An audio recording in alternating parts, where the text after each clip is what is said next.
The storm hit Long Island just after midnight, thunder rolling like the sound of judgment itself. Inside the Whitmore estate, a mansion of glass and arrogance, everything gleamed. Crystal chandeliers, silver cutlery, the smell of old money and newer cruelty. Madison Hale Whitmore, 7 months pregnant, stood trembling at the top of the marble staircase, her soft hand resting on her swollen belly. She had spent the evening praying for peace, for understanding. But instead, she got a verdict. Victoria Whitmore, her mother-in-law, the queen of this cold dynasty, stood before her in diamonds that could feed a village. "You've brought shame to our name, Madison," she hissed. "The Whitmores build legacies, not daughters. Our family needs a son."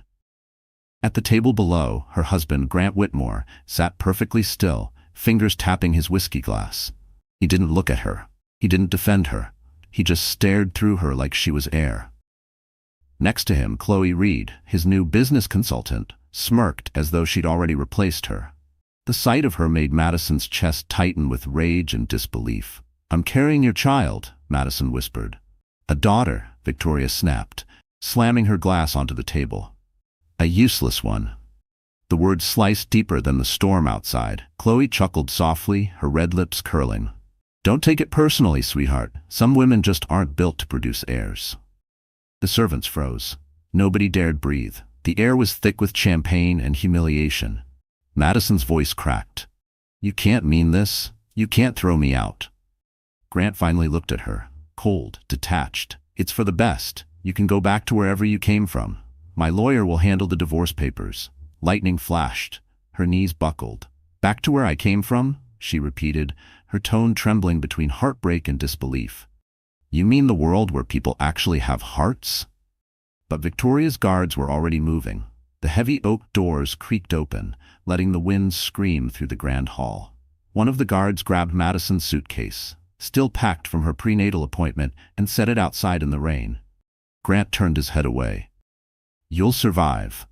Women like you always find a way." For a moment, Madison could barely see through her tears. Her hands shook as she clutched her belly. Then, Chloe leaned in close and whispered, "Don't slip on your way down the stairs, sweetheart. The Whitmores can't afford another scandal." The room erupted with polite laughter. Madison's body went rigid, her heart shattered, but not completely. Somewhere deep inside, something colder and stronger began to form. She lifted her chin, her voice was steady now. "You'll regret this." Victoria smirked, doubtful. Madison took one last look at the man she'd loved and walked out into the storm, barefoot, soaked, broken, and unknowingly walking toward a reckoning that would one day burn the Whitmore name to ashes. Her iPhone buzzed in her pocket. A single unread message. "If you ever need me, I'm still your father." She didn't know yet, but that text was about to change everything. The rain had turned to ice by the time Madison reached the highway. Her thin silk dress clung to her skin like punishment. The Whitmore mansion shrank behind her, glowing faintly in the distance like a monument to cruelty. Her heels slipped on the slick pavement as she struggled toward the nearest bus stop, one hand on her belly, the other shielding her face from the wind. Each breath came out as a small, white cloud, proof she was still alive, even if she wished she wasn't. Her phone buzzed again. The screen lit up with a single name. Dad. For a moment she hesitated. She hadn't called Alexander Hale in almost 3 years. Her father, the man she once believed cared more about Wall Street than his own daughter. The man whose silence had carved a permanent hollow inside her. But the memory of Chloe's smirk, Grant's cold stare, and Victoria's venomous voice pushed her to tap call. The line rang twice before a calm, deep voice answered. "Madison?" That single word cracked her open. She tried to speak, but only a sob came out. "Dad, they threw me out." Alexander didn't ask who, he didn't ask why. He simply said, "Where are you?" "Route 27, she whispered, trembling. "Near East Hampton." "Stay where you are," he said. "I'm coming." Madison sank onto a bench beneath a flickering streetlight. Minutes stretched into hours. She felt the baby kick and pressed her hand gently against her belly. "Don't worry, baby girl," she whispered. "We'll be okay." A pair of headlights cut through the rain. A black Mercedes S-Class rolled to a stop beside her. The door opened, and Alexander Hale stepped out. He was taller than she remembered, his hair silver at the temples, his presence commanding like a general surveying a battlefield. A driver hurried behind him with an umbrella, but Alexander waved him off and rushed to his daughter. The moment he saw her face, soaked, shaking, mascara streaked, his expression hardened. "Get in the car," he said quietly. "We're done with them." Inside the warmth of the Mercedes, Madison finally exhaled. Her father handed her a blanket. "Who did this?" "Grant," she whispered. "His family said I'm not worthy, that I failed them." Alexander's jaw tightened. "Failed them?" His voice was steel. "They're parasites, living off my goodwill and your silence." Madison turned to him, startled. "Your goodwill?" He looked straight ahead. "Carter Financial has been holding their credit line for 5 years. They've been borrowing under a shell company. They never knew I owned it." Madison blinked. "Dad, what are you saying?" He took her hand gently. "I'm saying they threw out the wrong woman, and they just declared war on the wrong family." The car cut through the city lights heading toward Manhattan. Madison leaned her head against the window, exhaustion pulling at her. But beneath the fatigue, something else stirred. A spark of defiance she hadn't felt in years. In her mind, she replayed every cruel word. "We don't raise daughters. You can go back to where you came from." Now she knew exactly where she came from. A bloodline that built empires, not just families. When they reached the Hale penthouse overlooking Park Avenue, Alexander helped her inside. The space was quiet, all glass and soft lighting. He guided her to the couch and knelt in front of her like a soldier before his queen. "You're safe now," he said softly. "Tomorrow we begin." Madison frowned. "Begin what?" Alexander looked up at her, his eyes cold as marble. "The dismantling of the Whitmores." Outside, thunder rumbled once more, but this time it sounded like applause. "By the time I'm done," he added, "they'll wish they never heard your name." Morning sunlight crept over the Manhattan skyline, turning the glass towers into pillars of fire. In a penthouse high above Park Avenue, Madison woke to the quiet hum of the city below. For a fleeting moment, she forgot where she was, until the faint ache in her chest reminded her of the night before. The Whitmores, the humiliation, the rain, her father. A soft knock came at the door. "Miss Hale?" A woman's calm voice. "Breakfast is ready." Madison sat up. The room was unfamiliar yet comforting. Warm tones, fresh flowers, and a view of Central Park that stretched like a dream. She walked to the kitchen, where a housekeeper had laid out coffee, fruit, and a croissant still steaming from the oven. Her father sat at the head of the table, reading the Wall Street Journal on his iPad. He looked up when she entered. "Sleep well?" he asked. "I think so," she said softly, sliding into the seat across from him. Alexander studied her face, her tired eyes, her trembling hands. "You don't need to be brave this morning, Maddie," she swallowed hard. "If I stop being brave, I'll fall apart." He nodded once, impressed by her resolve. "Then let's channel that bravery. The Whitmores thrive on image, not strength. They survive by feeding off illusion, and we're going to break that illusion." Madison frowned. "Dad, I don't want revenge. I just want my dignity back." Alexander leaned forward. "This isn't revenge, it's restoration. They used your silence to destroy you. Now you'll use the truth to destroy them." He tapped his screen, pulling up a file labeled Whitmore Holdings. Numbers filled the page. Financial statements, offshore pending lawsuits. Madison blinked. "You've been tracking them?" "For years," he said. "Their company is built on borrowed capital and thin ice. And their so-called empire stands because Carter Financial, the firm I own, keeps them liquid. Without my signature, they crumble." Madison stared at him in disbelief. "You could have stopped them before." He exhaled slowly. "I wanted you to live your own life. You chose love, and I respected that. But when they threw you out like garbage, they made it my business again." Silence hung between them. Finally, Madison whispered, "What happens now?" Alexander's gaze hardened. "Now, they meet the real Hale family." Meanwhile, across Long Island, chaos simmered behind the manicured hedges of the Whitmore estate. Victoria Whitmore sat at the breakfast table, sipping her espresso and scrolling through her tablet. "The press hasn't heard anything, has it?" she asked her assistant. "No, ma'am," the woman replied nervously. "But the Carter Financial credit renewal hasn't cleared yet. The board's concerned." Victoria waved a manicured hand. "They wouldn't dare delay us." But her son wasn't so calm. In the adjoining study, Grant paced like a trapped animal. "What if she tells her father?" he muttered to Chloe. "The man's a billionaire, for God's sake." Chloe arched a brow, swirling champagne in her glass. Relax, she looked terrified. She won't do anything. Women like her never fight back. Grant tried to believe her, but something gnawed at him. Back in Manhattan, Madison stood by the floor-to-ceiling window of her father's office, staring down at the city that had witnessed her humiliation. "They think I'm weak," she said quietly. Alexander placed a reassuring hand on her shoulder. "Then show them how dangerous weakness can be when it learns to fight." She turned to face him, eyes blazing with new determination. "Tell me what to do." A thin smile curved his lips. "First, we freeze their funding. Then we let the world watch them fall." Outside, sirens echoed faintly through the streets, a fitting soundtrack for what was coming next. And far away, in the gilded halls of the Whitmore Empire, the first cracks began to form. Rain still clung to the edges of Madison's memory like a ghost, but today the sky above Manhattan was cruelly bright, blue, sharp, and merciless. She sat in her father's study, staring at a photo on her phone. It was a screenshot from social media, a post by Chloe Reed, tagged at the Whitmore estate. The caption read, "Some wins are worth celebrating early." There was Grant beside her, champagne in hand, the same smirk he'd worn the night he threw Madison out. Beneath the photo, hundreds of comments praised the perfect couple.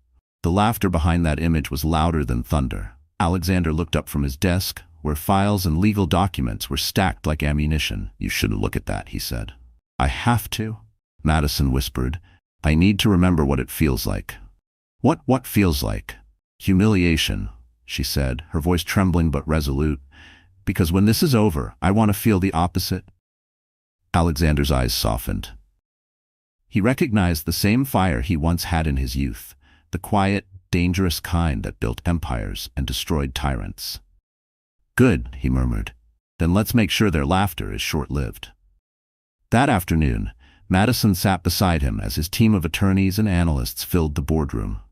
On the glass wall behind them, the words Carter Financial Holdings reflected in gold.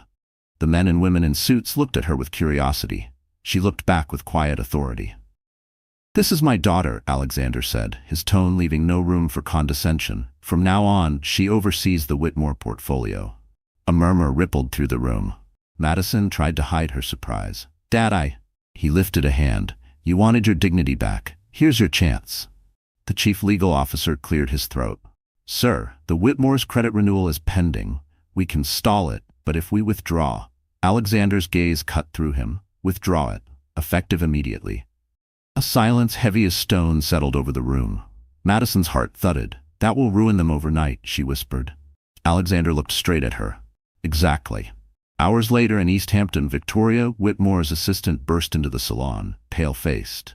"Mrs. Whitmore, the Carter funding, it's gone. The accounts are frozen."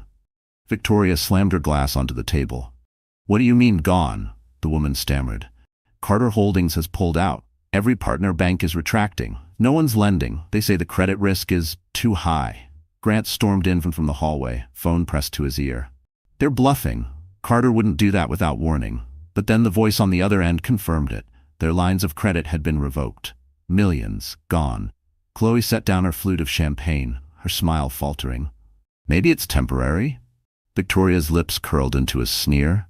"That little brat's father, he's doing this." Grant's jaw tightened. "We underestimated her." Chloe forced a laugh, but it came out hollow. "You're overreacting. She doesn't have that kind of power." "Doesn't she?" Victoria snapped. "She has his blood." Meanwhile, back in Manhattan, Madison stood on the balcony of her father's penthouse, the city lights blazing beneath her. For the first time in months, she felt her breath steady. She wasn't just the cast-out wife anymore.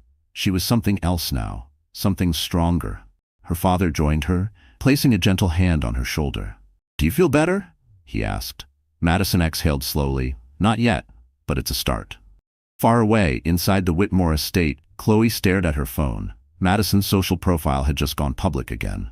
One simple post, one line of text. "You should have thought twice before laughing." And for the first time, Chloe Reed's perfect smile cracked. The city never truly slept, but at 2 in the morning, Manhattan felt like another planet. Quiet, glittering, suspended between exhaustion and power. Madison sat alone in her father's glass-walled office, the skyline stretching endlessly beyond her.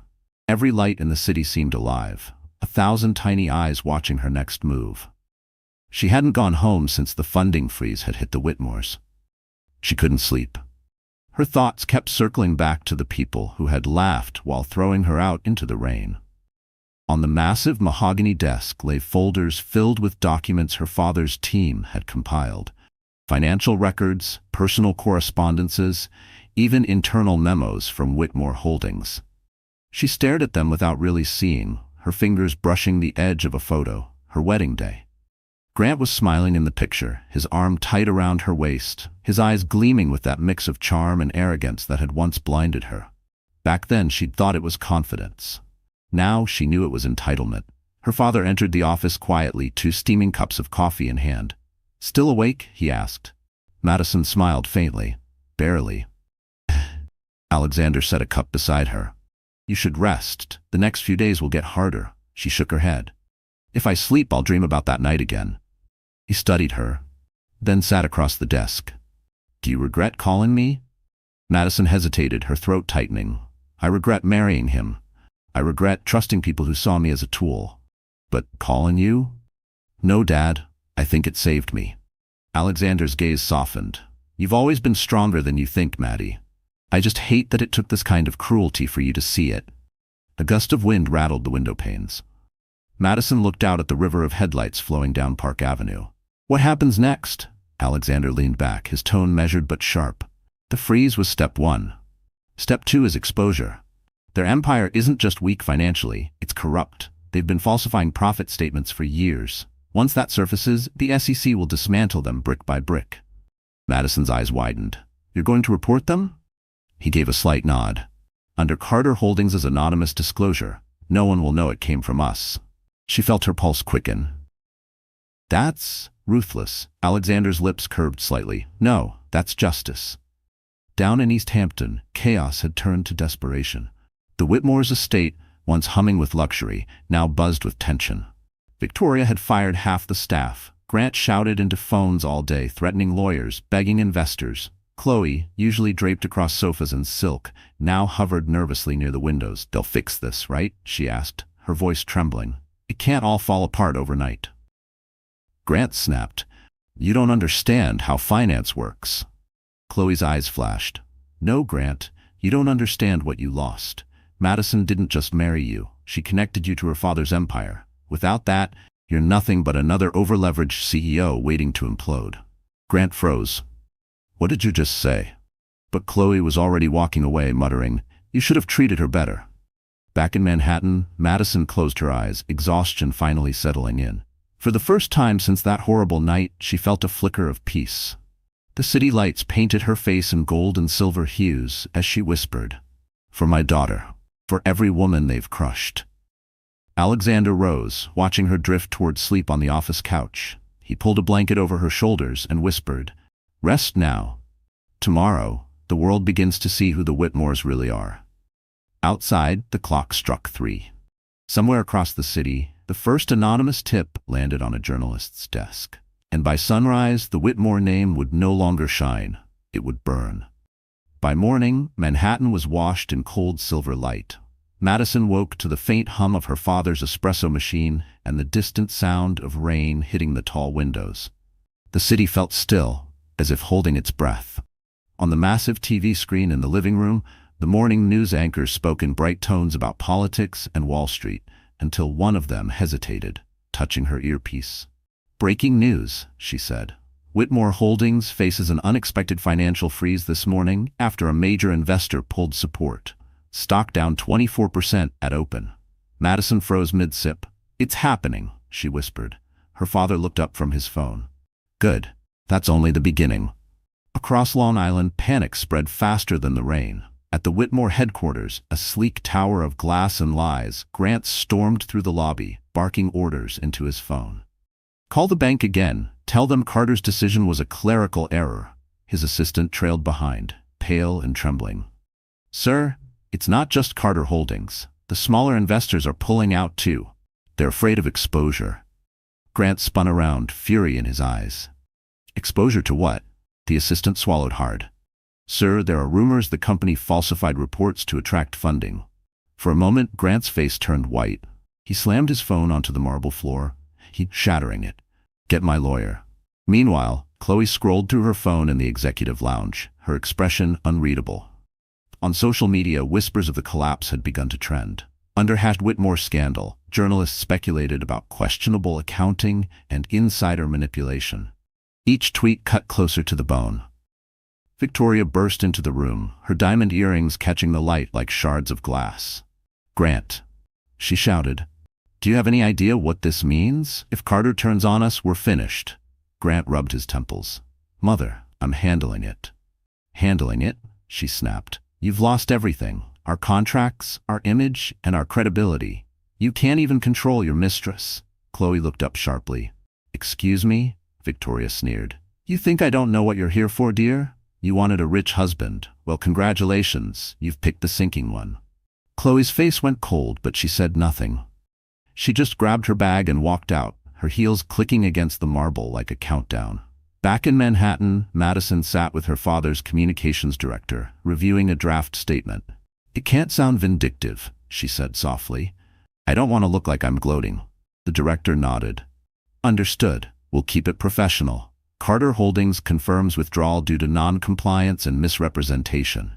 Alexander entered, buttoning his suit jacket. "Ready?" Madison glanced at him, nerves flickering in her chest. "For what?" "For the next phase," he said. "Today we let the truth speak." By noon, major outlets had picked up the story. CNBC, The Wall Street Journal, and even lifestyle blogs ran the same headline. "Whitmore Holdings faces investigation for fraudulent filings. Carter Holdings cuts all ties." Grant watched it unfold from his office, rage twisting his features. He threw the remote at the screen, cracking it. "She did this," he snarled. "Madison did this." Downstairs, reporters gathered outside the Whitmore building. Cameras flashed, microphones thrust forward. "Mr. Whitmore, is it true your wife's family orchestrated this? Did you falsify reports to secure funding?" Grant pushed through the chaos, muttering under his breath. "She'll regret this. I swear she will." But far above him, in the Carter penthouse, Madison watched the same coverage with a quiet, almost mournful expression. "It's strange," she said softly. "I thought I'd feel happy." Alexander set down his coffee. "Justice isn't joy, Madison. It's closure." She turned to the window, her reflection merging with the storm outside. "Then I'm ready for the next step."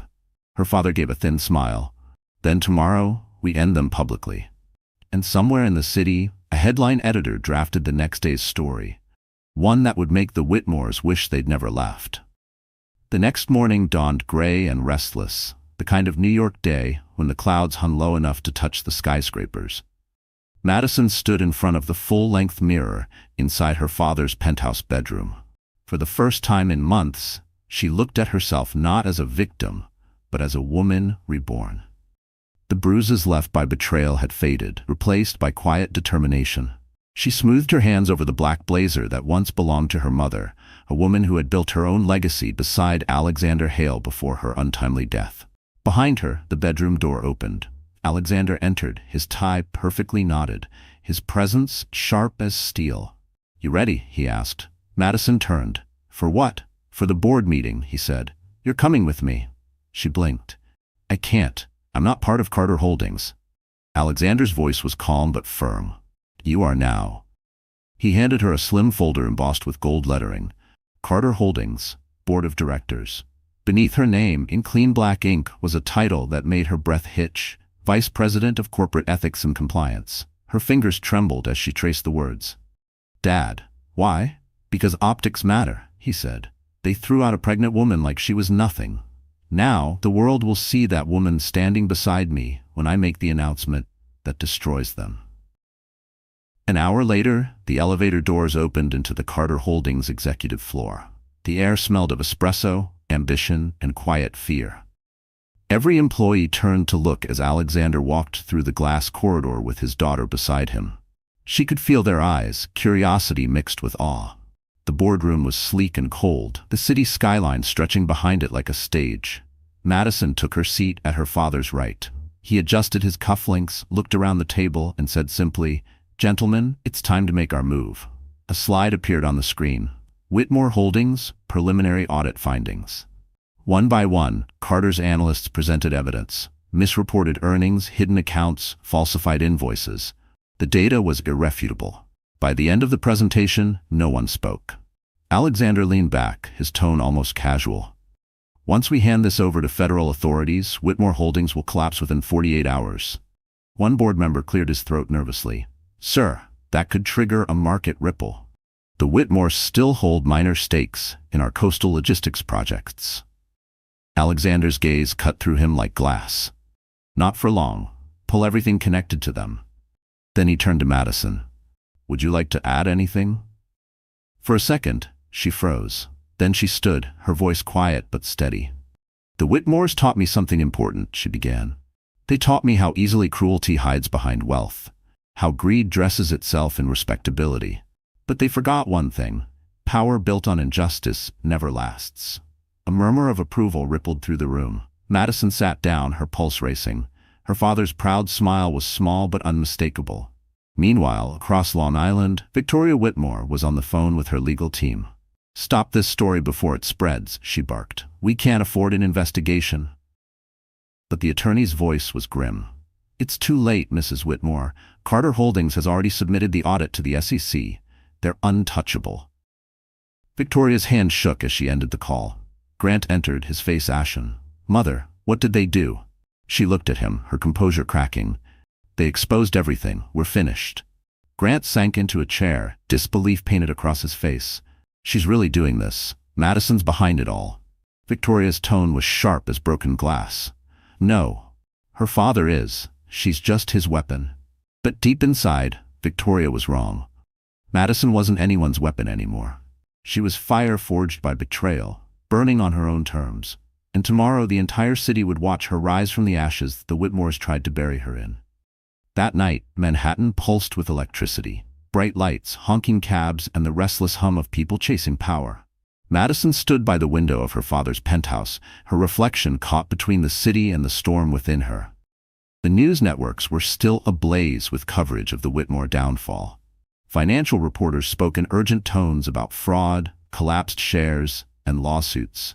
Each headline carried her father's company name beside the Whitmores, as if destiny had scripted their collision. But Madison didn't feel victorious. She felt haunted. She wrapped a cashmere shawl around her shoulders and stared at the skyline. "Dad?" she whispered as Alexander approached behind her. "What happens after they fall?" He studied her quietly. "After?" He poured 2 glasses of red wine, handing her one. "After, we rebuild. We make sure no one ever treats you or your daughter like property again." Madison's hand rested on her stomach, feeling the faint flutter of life.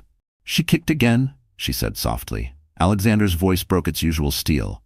"That's good. She's strong, just like her mother." Madison smiled faintly, maybe stronger. But strength came with its cost. She could already feel the whispers starting. Online forums, gossip blogs, business tabloids labeling her the billionaire's avenging daughter. The public loved a scandal, but loved tearing down women even more. Madison knew what was coming next: scrutiny, speculation, and judgment disguised as journalism. "I need to do something," she said suddenly. "Something for myself." Alexander raised an eyebrow. "Such as?" She hesitated. "Go back to work." He blinked. "Work? I trained as a neonatal nurse before marrying Grant," she said. "I miss helping people. Real people. Not just headlines." Alexander's expression softened into pride. "If that's what you want, you'll have my full support. But don't let guilt pull you away from justice. The Whitmores aren't done yet." Madison nodded, though part of her hoped they were. Meanwhile, inside a dark penthouse across the East River, Grant Whitmore was anything but finished. He sat surrounded by empty whiskey glasses, eyes red, tie loosened, his empire in ruins. The flickering television replayed a news segment about the investigation. Every few seconds, Madison's photo appeared beside his, her calm, composed face a mirror to his collapse. "She ruined me," he muttered. "That woman and her father." Chloe, sitting across from him in silence, finally spoke. "No, Grant, you ruined yourself." He glared at her. "You think I don't know you enjoyed this? Waiting for me to fall so you could run to the next billionaire?" Chloe rose slowly. "I made a mistake, yes. But at least I didn't destroy a pregnant woman for pride." She paused at the door. "You should know. People are starting to talk. The SEC isn't your only problem. He frowned. What do you mean? She looked back. The press has an anonymous source leaking every ugly thing you've ever done. And with that, she left him alone in the flickering glow of his own downfall. Back in Manhattan, Madison scrolled through her phone one last time before bed. Her inbox was flooded. Messages from reporters, old friends, even women she'd never met. Some called her brave, others called her ruthless. She sighed and turned off the screen. They can call me whatever they want, she whispered, as long as my daughter grows up free. Her father's voice came from the hallway. Tomorrow's the gala. Remember, you don't owe anyone forgiveness. Madison nodded. I'm not going there to forgive. Then why go? She looked at him, her eyes steady, because the woman they threw away is gone. I want them to see the one they created instead. And when Madison Hale walked into that ballroom, the world would realize the victim had become the reckoning. The ballroom of the Plaza Hotel glittered like a jewel that night, drenched in golden light and arrogance. It was the annual Metropolitan Investors Gala, an event where Manhattan's elite came to toast themselves and whisper about power. Every chandelier shimmered with old money. Waiters in white gloves floated through the crowd carrying champagne that cost more than most people's rent. Grant Whitmore arrived late, but he made sure everyone noticed.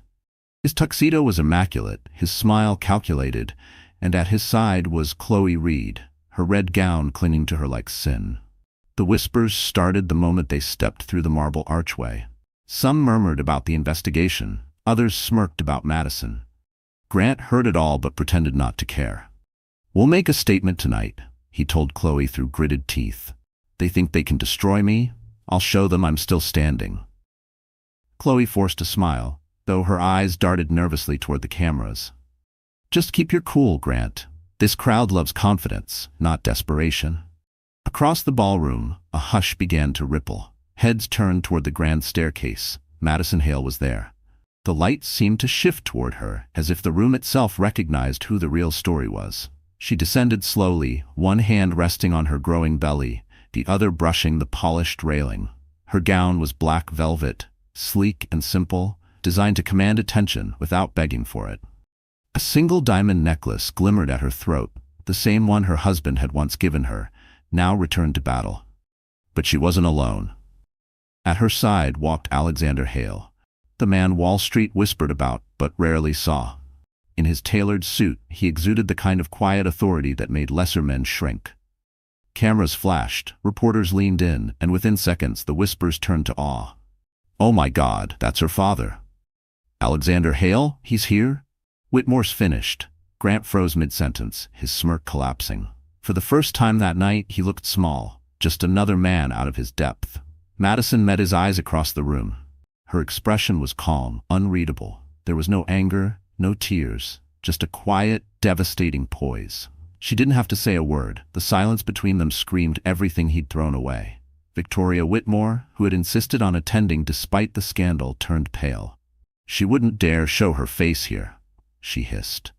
But Madison didn't just show her face. She owned the room.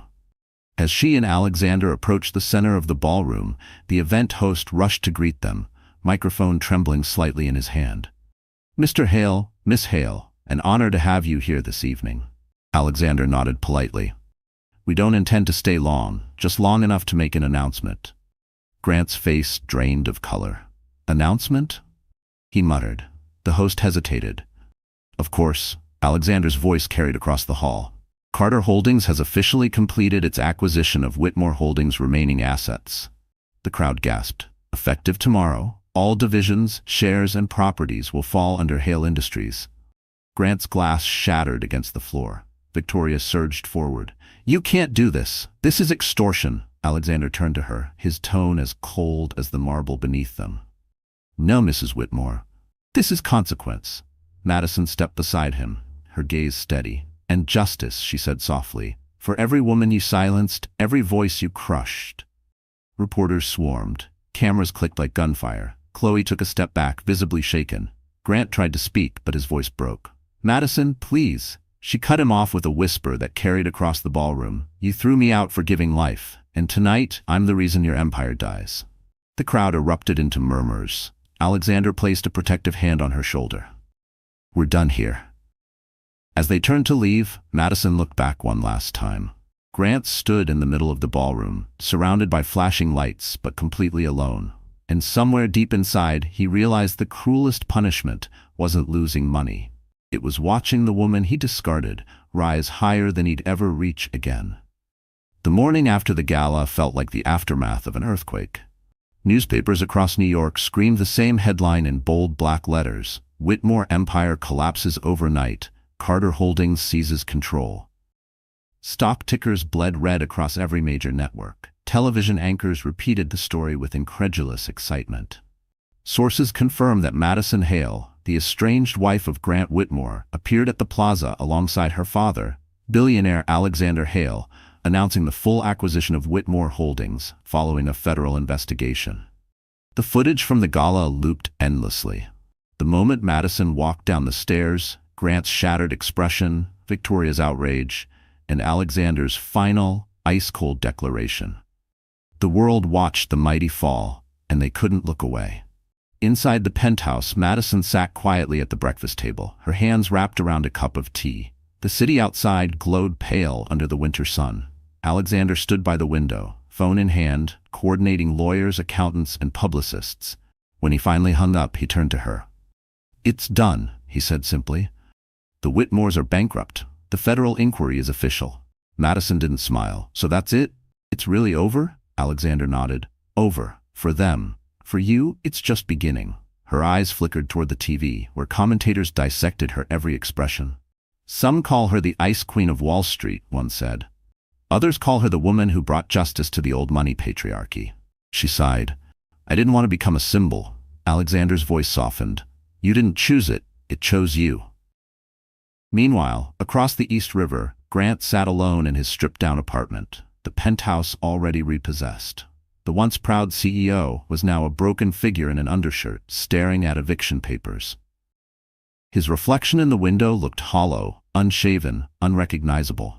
The phone on the counter buzzed. Unknown number. He answered out of habit. "Mr. Whitmore," a voice said coolly, "this is the U.S. Securities and Exchange Commission. We'd like to schedule a follow-up regarding your filings." Grant's mouth went dry. "You can't. This is a misunderstanding." The line went dead. He slumped into the chair, the weight of karma pressing down like lead. His empire, his wealth, his name, gone. All for the arrogance of believing he was untouchable.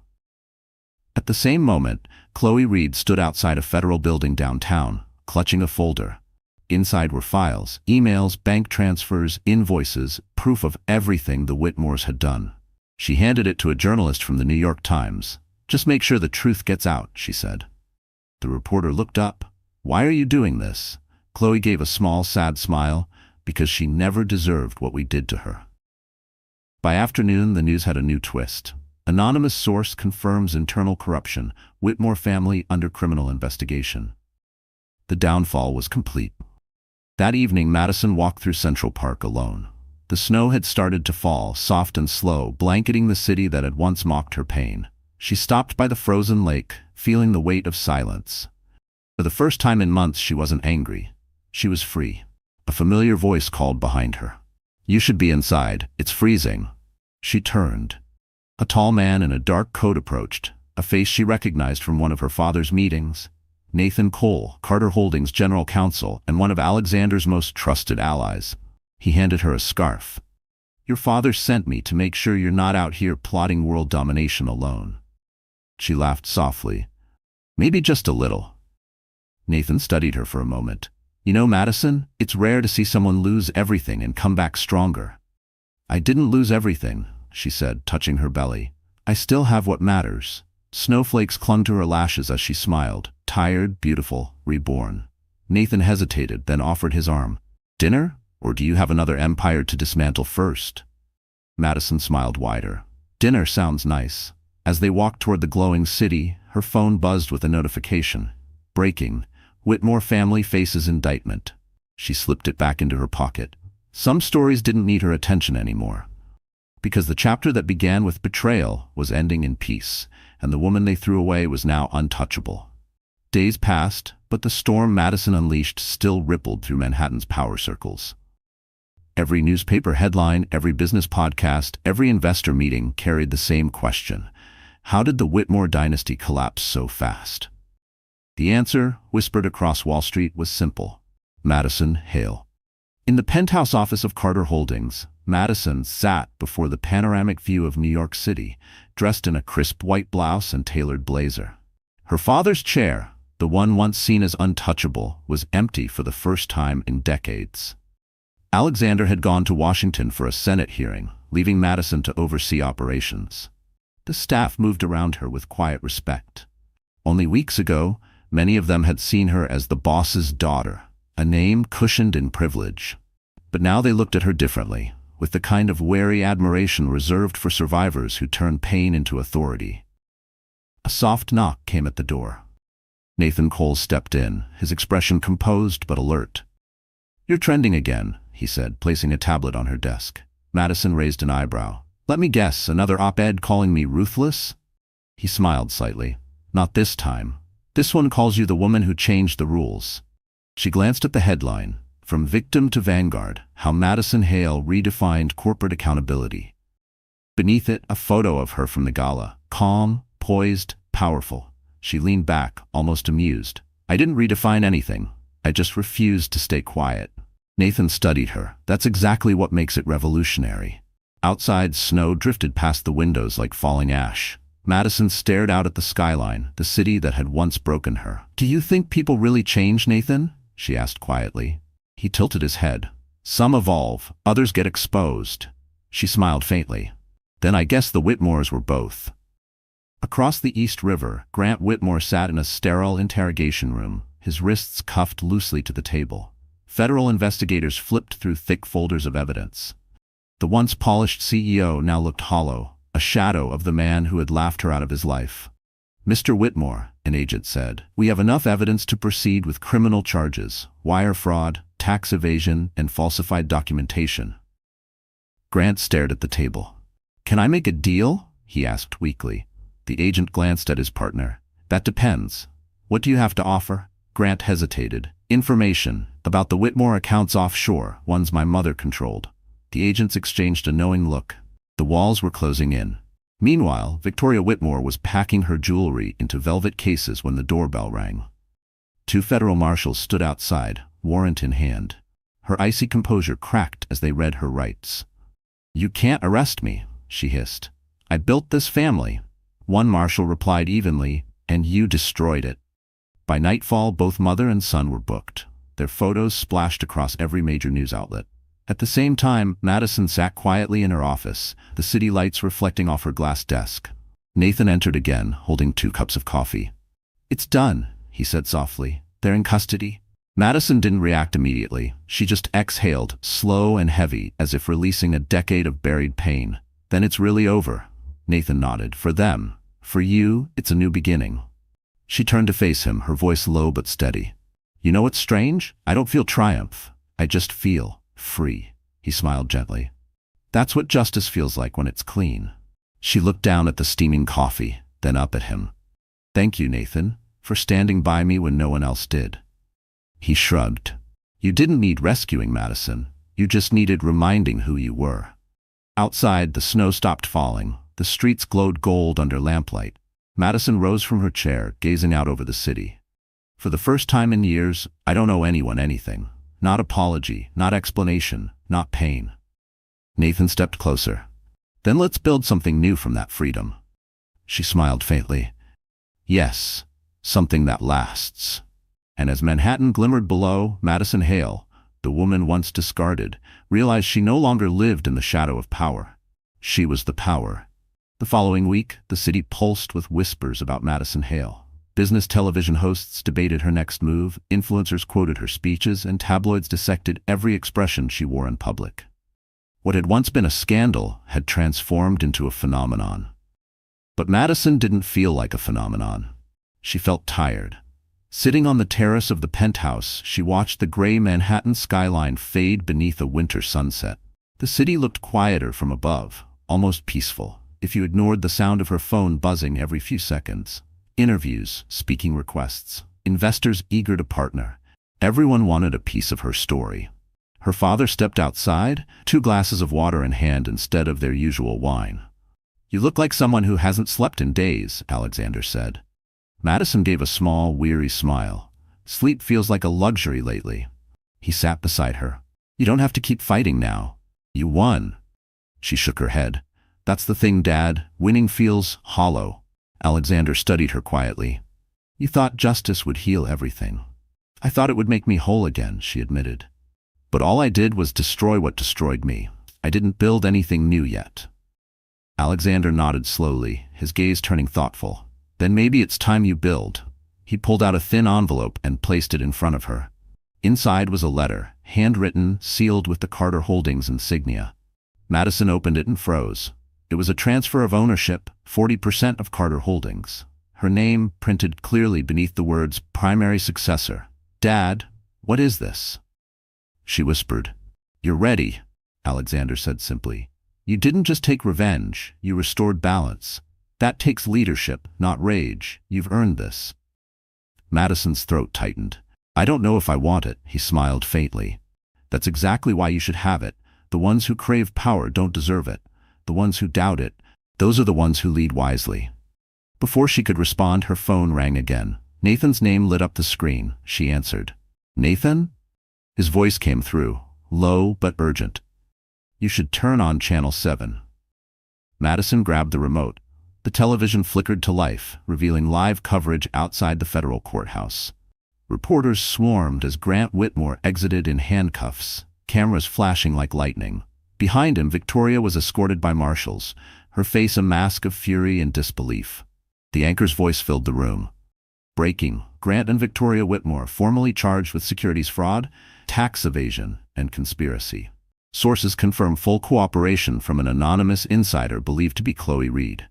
Madison's heart clenched, not from pity, but from the strange ache of closure. It's over, she whispered.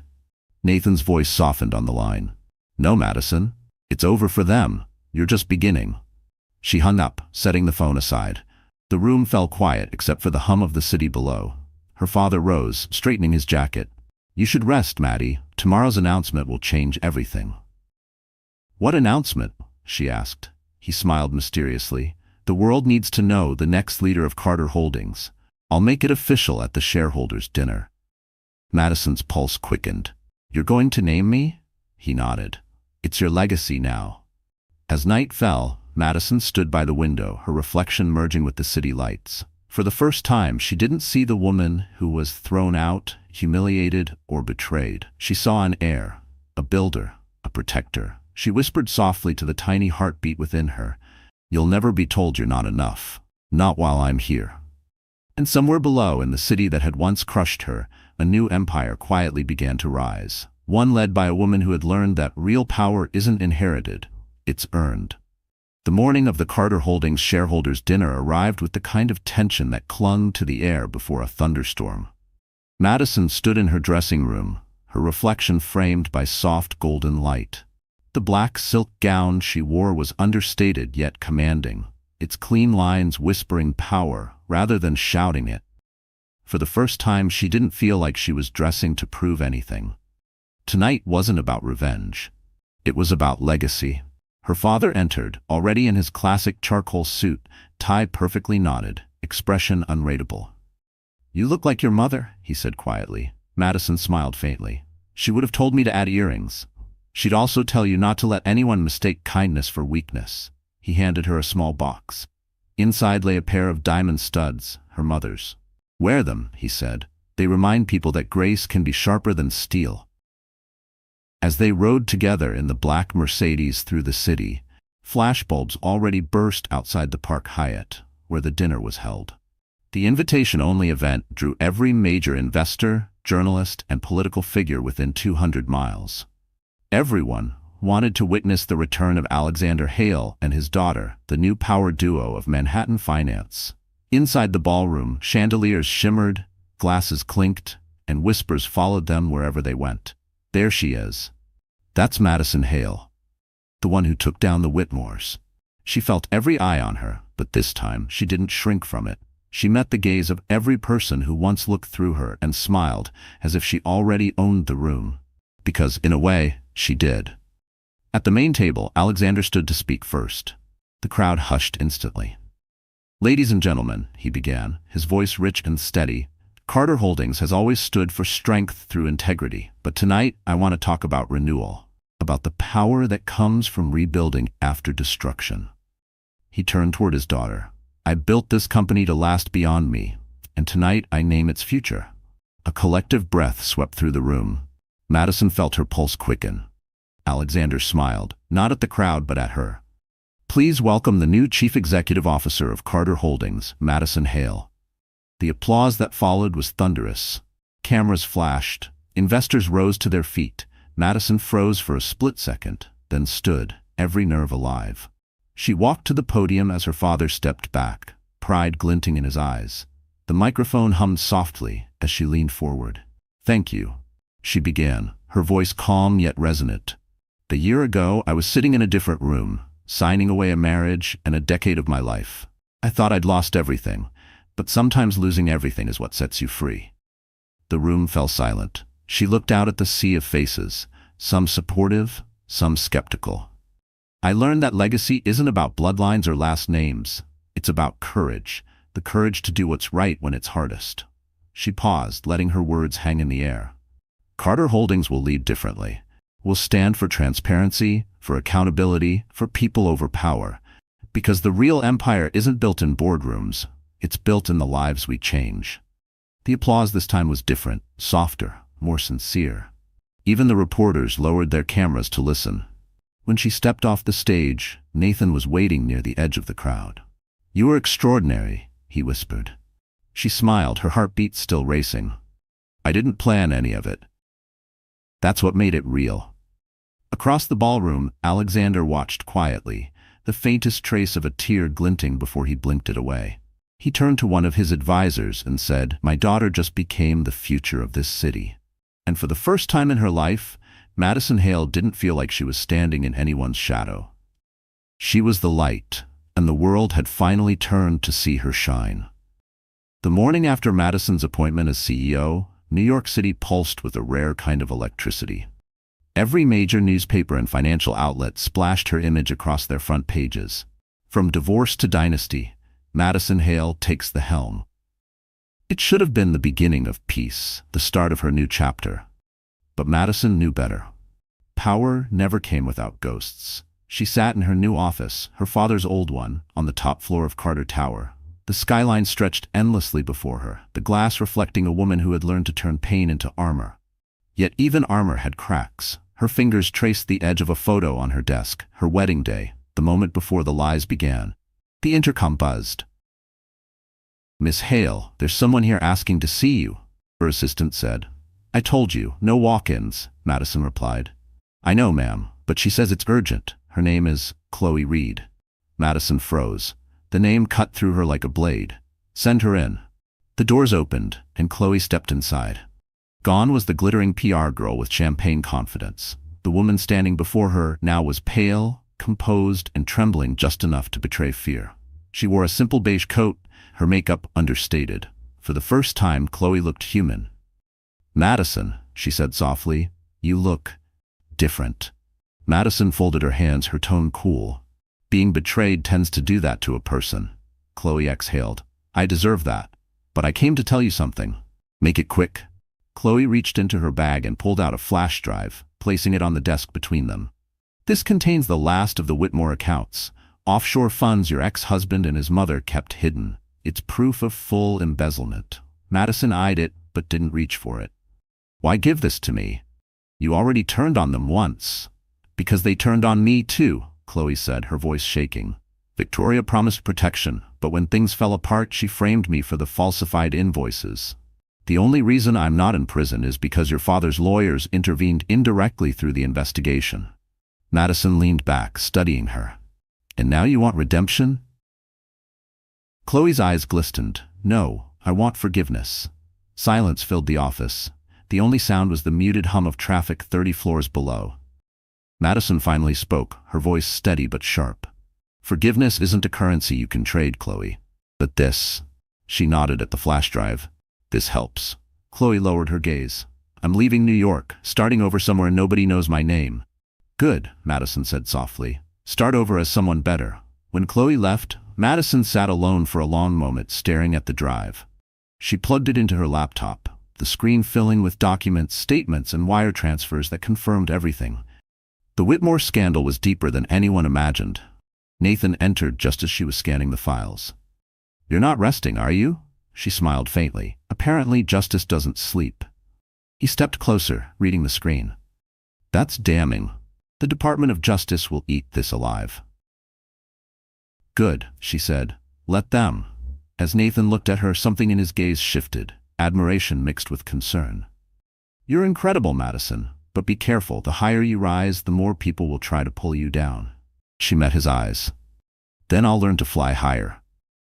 Outside, the city roared beneath them, sirens, horns, ambition, and fear. Madison closed her laptop and stood by the window, the fading sun painting her reflection in gold. In that moment, she realized forgiveness wasn't weakness. It was freedom. And as the Whitmore's empire burned to ashes, Madison Hale finally began to build her own. The next morning, Carter Tower was alive with motion. Journalists camped outside, investors buzzed through the lobby, and inside the glass boardrooms, Madison Hale's name carried the weight of a storm. She'd been CEO for less than 48 hours, and yet her face was everywhere. On business networks, front pages, even trending hashtags. But beneath the polished surface of power, she felt something else stirring. Exhaustion, unease, the faint whisper of a threat she couldn't name. Nathan Coles stepped into her office, his tie loosened, his face tight. "We have a problem," he said. Madison looked up from her laptop. "Define problem." He placed a file on her desk, confidential, marked in red. "Someone leaked internal Carter emails to the press, anonymous source. It looks like they're trying to frame us for insider trading connected to the Whitmore collapse." Madison's pulse quickened.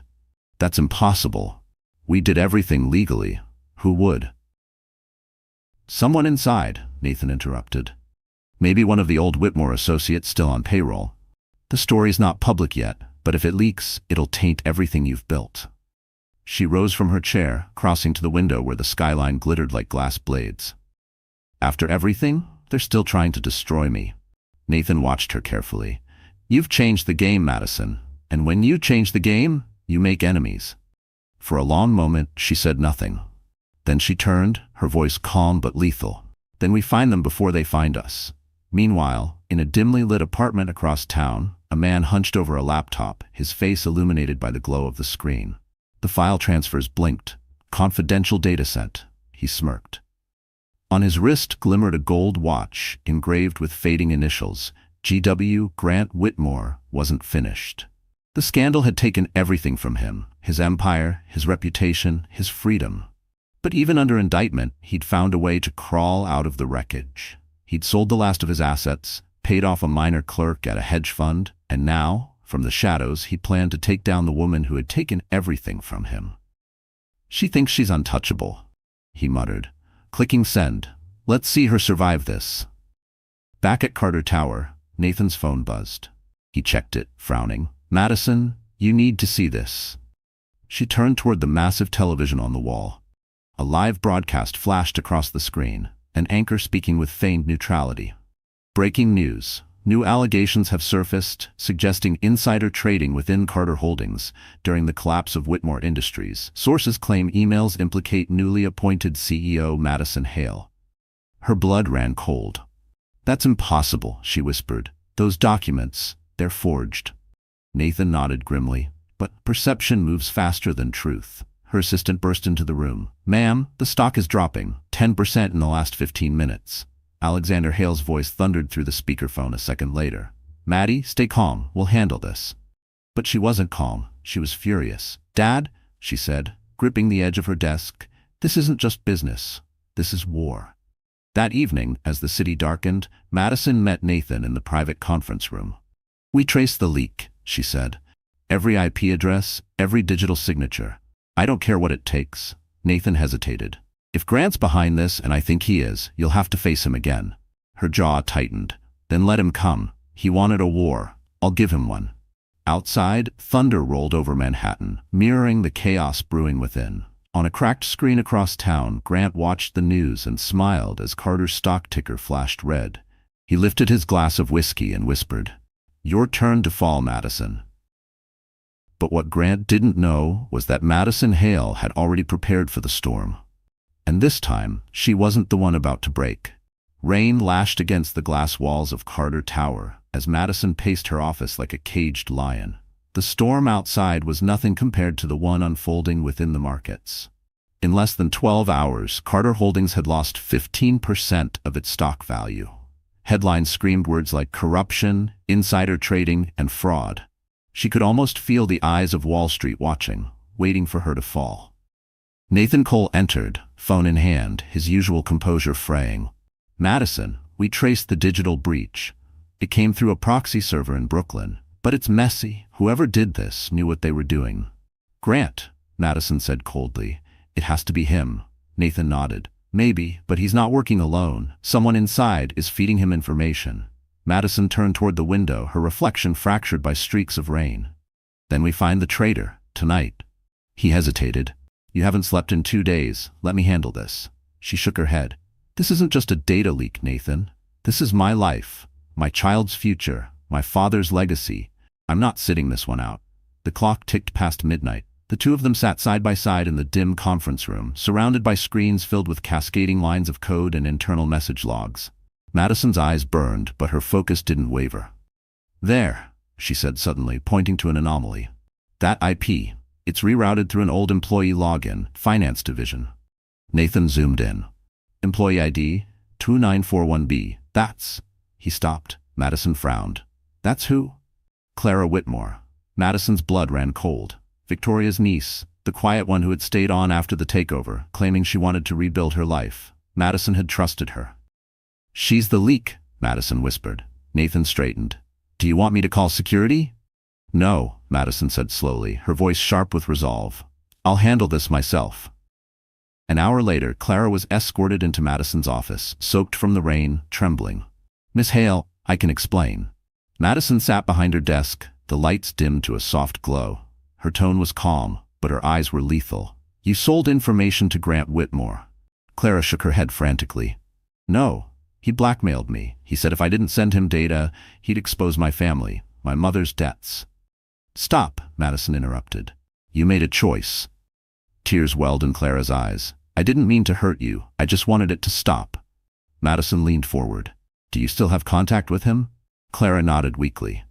"He's in a warehouse near the docks. He said he's planning something bigger, a final move to destroy you." Nathan, standing near the door, exchanged a look with Madison. "This could be a setup," he warned.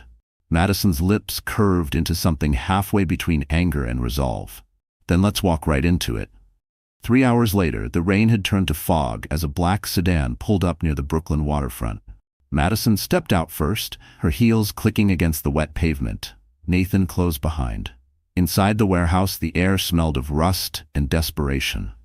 Grant Whitmore waited among stacks of crates, his once polished demeanor reduced to fury. "You shouldn't have come," he said, voice thick with resentment. "You think you've won?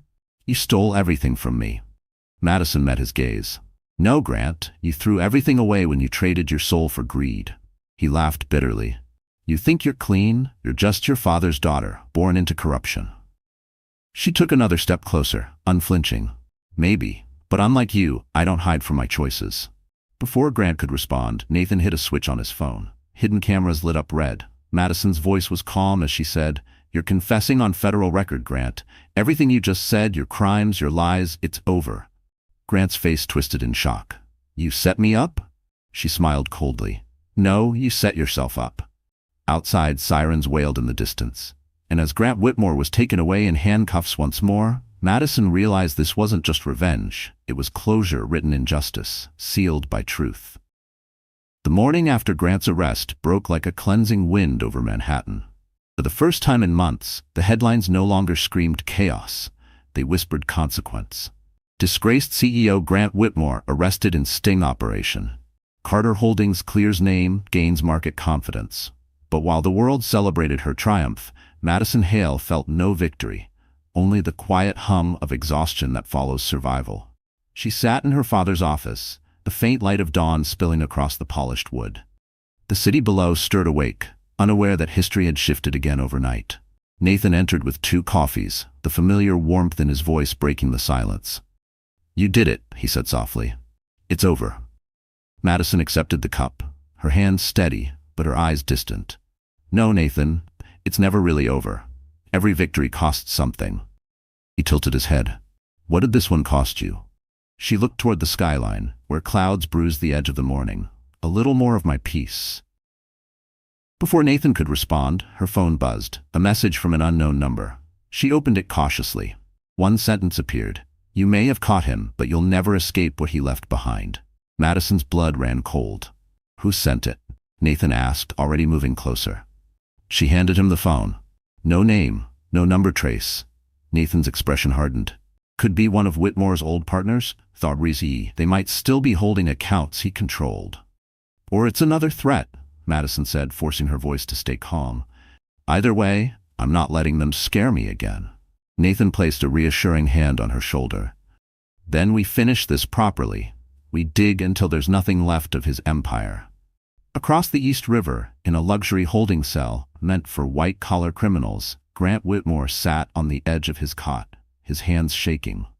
His lawyers had abandoned him. His mother was gone, facing trial herself in D.C. He had nothing left but bitterness and a single photograph he'd stolen from the gala. Madison, radiant under the chandelier light. He stared at it, fury twisting his face. She thinks she's won, he muttered, but every empire rots from within. That afternoon, Madison returned to Carter Tower for a board meeting.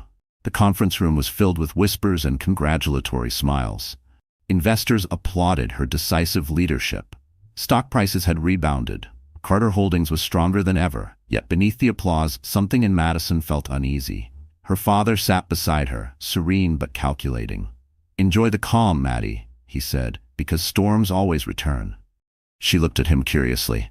You think there's another one coming? He gave a knowing smile. In business, there always is. Later, as she left the tower, a courier approached her in the lobby. Delivery for Miss Hale, he said, handing her a small black envelope. She frowned. No sender, no logo. Inside was a USB drive and a note written in neat, unfamiliar handwriting, for the truth that hasn't been told. Nathan caught up to her outside. What's that? I don't know, she said, but we're not opening it here. That night, back at the penthouse, they plugged the drive into a secure laptop. A folder appeared. Carter Whitmore legacy files. Madison clicked it open and froze. Inside were old documents predating her marriage. Financial transfers between Carter Holdings and Whitmore Industries, all signed by Alexander Hale. Nathan's eyes widened. Your father was funding them years before you married Grant? Madison's voice faltered. No, that can't be right. He told me. He said he didn't know. The color drained from her face. She scrolled further. Emails, agreements, contracts. The partnership wasn't accidental. It was strategic. Her marriage had been part of a financial alliance orchestrated long before love ever entered the equation. Nathan whispered, Madison, your father didn't just help destroy Whitmore. He helped build it. The realization struck like lightning. Her father hadn't saved her from the Whitmores. He'd been the one who tied her to them in the first place. Madison stared at the screen, the truth unraveling everything she thought she knew. And for the first time, the woman who had mastered every battle realized her next war would be against blood. The next morning dawned gray and heavy, like the sky itself was burdened by secrets. Madison barely slept. The flash drive lay on her desk, the folder still open, proof that her father, Alexander Hale, the man who had rescued her, had also once empowered the Whitmores. The irony was unbearable. The savior and the sinner were the same. Nathan arrived early, carrying 2 coffees. His usual calm confidence was replaced by quiet worry. You didn't sleep, he said, studying her face. Madison didn't look up. I didn't want to. He set the coffee down gently beside her. You need to confront him. She finally turned toward him, eyes red-rimmed but fierce. I don't even know what to say. He lied to me, Nathan. My whole marriage, my humiliation was built on a deal he made. Nathan hesitated. You can't be sure he knew what Grant would become. Madison snapped. He knew enough to fund them, to build the very empire that nearly destroyed me. She stood abruptly, pacing toward the window. He didn't save me out of love, Nathan. He saved his investment. Silence hung in the room. Outside? The city shimmered under thin winter light, beautiful, unfeeling. Finally, Nathan said, maybe it's time you asked for the truth. That evening, Alexander returned from a business trip to Washington. The moment he stepped into the penthouse, Madison was waiting for him. She stood in the living room, the flash drive clutched in her hand like a loaded weapon. "Madison," he greeted warmly, removing his gloves. "You look." "Don't," she interrupted. Her voice was sharp, cold. "Don't pretend everything's fine." He froze, the faintest flicker of unease crossing his face. "What's wrong?" She walked toward him and dropped the flash drive on the table. That's what's wrong." He stared at it, then back at her. "Where did you get that?" "It doesn't matter," she said. "What matters is what it proves." Alexander's expression remained unreadable. "You've seen it." "Yes," she spat. "You financed Whitmore Industries years ago. You partnered with them, the same people who threw me into the street like garbage, the same man who—" Her voice broke. "You knew, didn't you? You knew what they were." Alexander exhaled slowly, removing his glasses. "I knew who they were," he said quietly, "but I didn't know what they would do to you." "That's not good enough," Madison snapped. "You built them, Dad. You gave them power." His voice hardened. "I did it for business.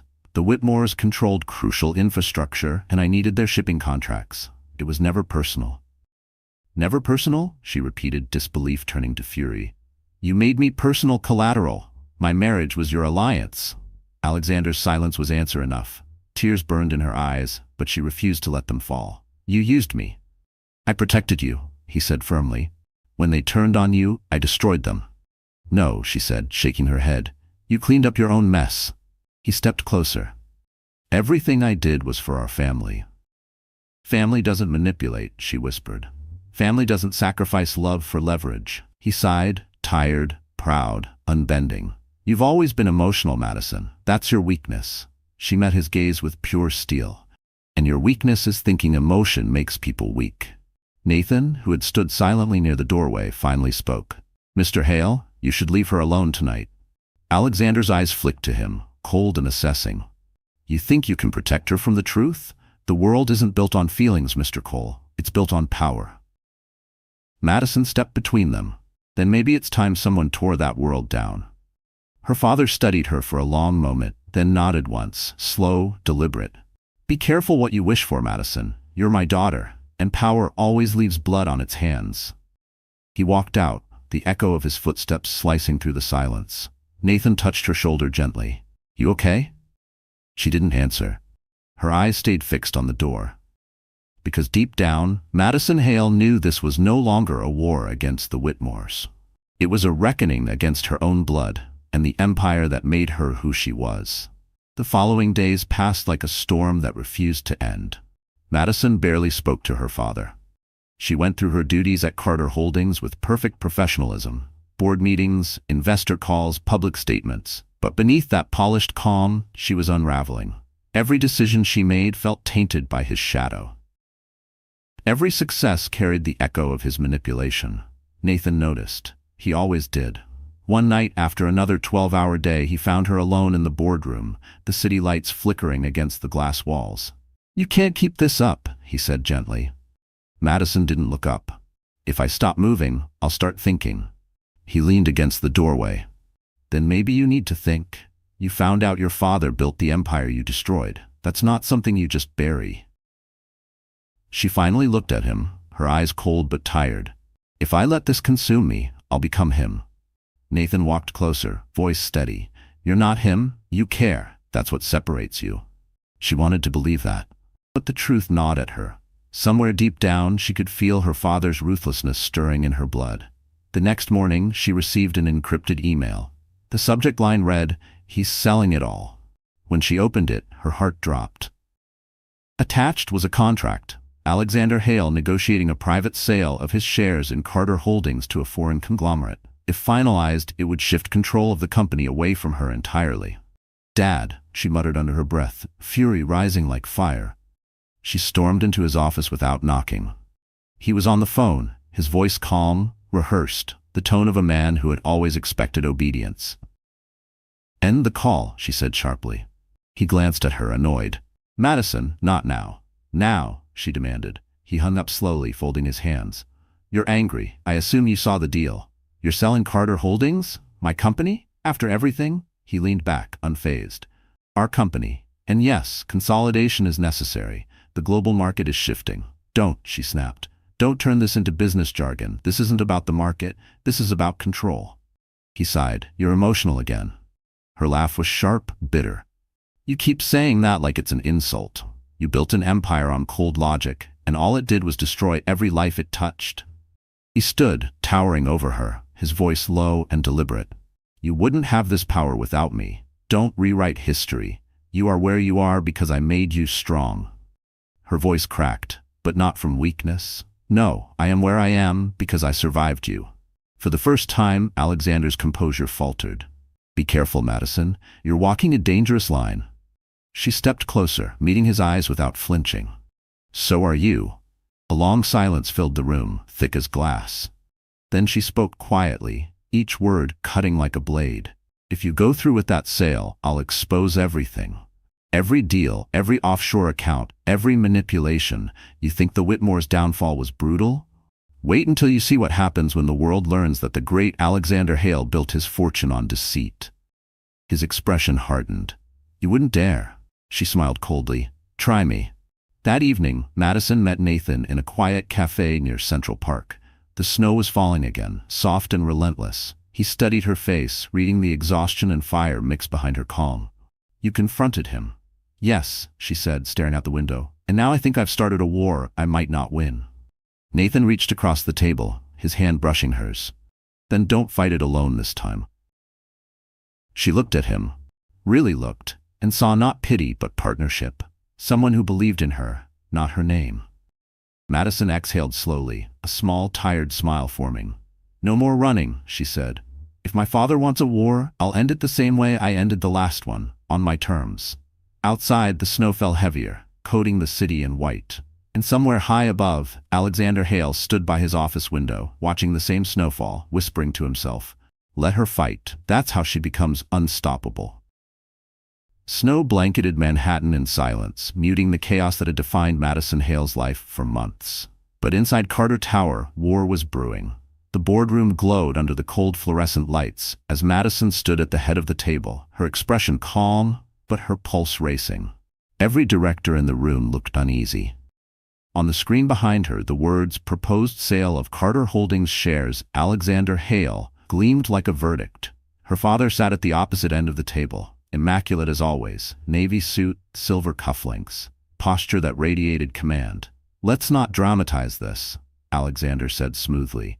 This sale is strategic. It ensures Carter's stability in an evolving market. Madison's voice was steady but sharp. No, it ensures your control. After you've already manipulated every piece on the board. You built the Whitmores to serve your ambitions, and now you're doing it again. I won't let you sacrifice people's lives for another empire. A murmur rippled through the directors. Nathan, seated beside her, placed a discreet hand on the table, a silent reminder to stay calm. Alexander smiled thinly. You forget, Madison. Carter Holdings exists because I created it. You inherited my name, not my wisdom. Her jaw tightened. And you forget that the company survived because I rebuilt it when your choices almost destroyed it. He leaned forward, his tone icy. Don't mistake temporary sympathy for success. You're emotional. You lead with your heart, not your head. That's why you'll fail. She took a step closer. Then maybe failure is what this company needs, because I'd rather lead with heart than rule with fear. The room fell silent. For a long moment, father and daughter stared each other down, the air thick with tension. Finally, Madison turned toward the board. Gentlemen, the future of Carter Holdings belongs to its people, not to power plays or old egos. If this sale proceeds, I resign, effective immediately. The directors gasped. Alexander's expression darkened. You wouldn't dare walk away from everything we've built. She smiled sadly. You built this empire to own it. I rebuilt it to free it. Nathan stood, his voice calm but firm. For the record, I second her stance. If Madison leaves, half this board will follow. The investors trust her, not you. Alexander's hands clenched. You think loyalty will protect you? The market doesn't care about morality. Madison met his gaze, her voice barely above a whisper. No, but people do. The silence stretched until one of the older directors cleared his throat. Mr. Hale, with respect, the vote must be unanimous for the sale to proceed. And you've just lost it. Alexander looked around the room, realizing the truth. The empire he'd built through decades of ruthless precision had just been taken apart by his own daughter's conviction. He stood slowly, his voice low and deliberate. "You've learned well, Madison? Maybe too well." She met his eyes. "You taught me power. I just gave it meaning." With that, she turned and walked out, the board following her lead. Hours later, she stood on the terrace of the penthouse, the city lights glittering below.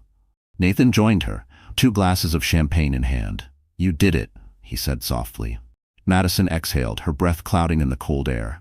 "I didn't want to win. I just wanted peace." He smiled gently. "Maybe they're the same thing." She turned to him, the snow light glinting off her face. "No," she said. "Peace has a price. And today, I finally paid it." They stood there in silence, watching the city pulse beneath them. Somewhere in the distance, sirens wailed, a reminder that justice was never quiet. Madison rested a hand on her stomach, feeling her daughter move. "She'll grow up knowing that strength doesn't mean cruelty," she whispered. Nathan nodded. "And that sometimes, walking away is the greatest victory." As snow continued to fall, Madison Hale, once cast out, once broken, finally felt the weight lift from her shoulders. She had faced betrayal, loss, and truth itself. And in the end, she hadn't just survived the world her father built, she had rewritten it. Trelivit contentrio vu king el Danoi. So, that's how our story ends. But if you're still here, my friend, still watching, still listening, it means something inside this story touched your heart, even just a little. Maybe it reminded you that strength isn't about power, it's about peace. Madison's journey showed us that sometimes we have to lose everything, not to be destroyed, but to discover who we truly are. There's a quote from the Stoic philosopher Marcus Aurelius that says, "You have power over your mind, not outside events. Realize this, and you will find strength." That's what Madison learned. She couldn't change what others did to her, but she could choose how to rise from it. And that's what healing really is. It's not forgetting the pain, it's growing strong enough to stand beside it without fear. So if you're standing in your own storm right now, remember, your peace is your power. You don't have to fight the world to win. Sometimes you just have to refuse to let it break you. If this story meant something to you, take a moment, like, share, and subscribe. Because maybe, just maybe, you and I, we're both still learning how to rise.